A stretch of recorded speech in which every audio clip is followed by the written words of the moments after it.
আসসালামু আলাইকুম গাইস, যে যেখান থেকে আমার ভিডিওটি দেখছেন সবাইকে ইলিশ মাছের দাওয়াত। আজকে রাতে সেহরির জন্য এই ইলিশ মাছ দোপাজা সাথে সালাদ আমরা আজকের সেহরিতে এইটা খাবো ইনশাল্লাহ।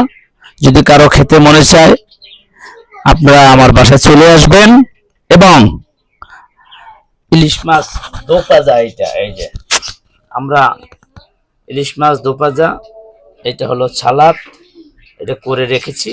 ইনশাল্লাহ আমরা সেহরিতে খাবো।